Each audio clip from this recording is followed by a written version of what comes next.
You're listening to The State We're In from Radio Netherlands Worldwide. I'm Jonathan Groubert. Check us out on our Facebook page at facebook.com/tswi.org. Not so long ago, I asked you, our listeners, on our Facebook page to tell me about something we called the laugh that wouldn't die. We wanted to hear about a time when you had one of those uncontrollable fits of laughter at the wrong time and in the wrong place.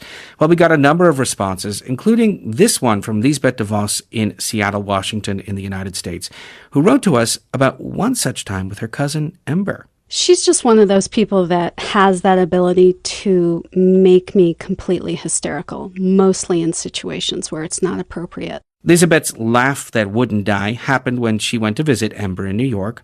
They were going to go to a lecture on finance, not the funniest subject, but before that, they had read an article that made a certain anatomical correlation.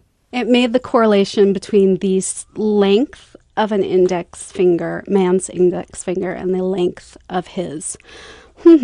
By she of course means thingy. So I pick her up at work and we walk to the seminar and we're late. We're a good 15 minutes late and the only seats that are open are in the front row. So we go and sit down trying to be as unobtrusive as possible. And the man speaking has quite possibly the longest fingers I've ever seen in my entire life. And all we can think of is one thing. What was the atmosphere like? Very professional. How did you point this out to Ember?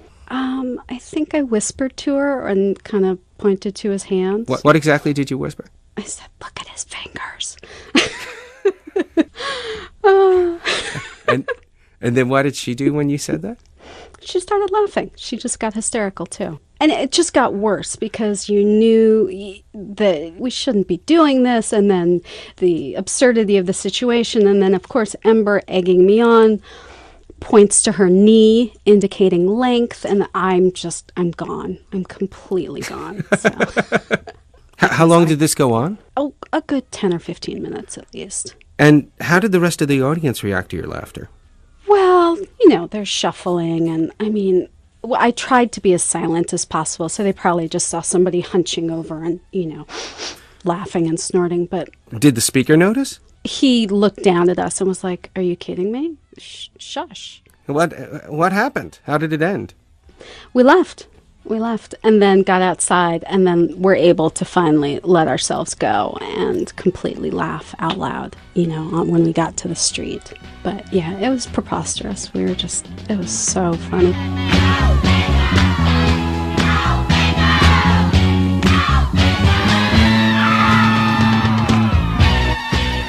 Still, to this day,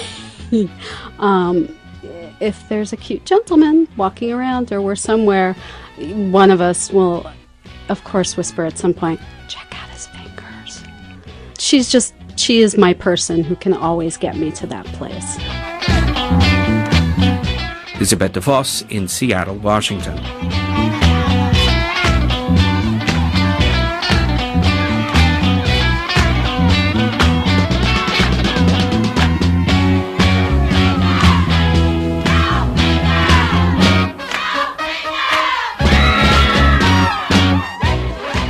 If you've got your own story about the laugh that wouldn't die, please let us know.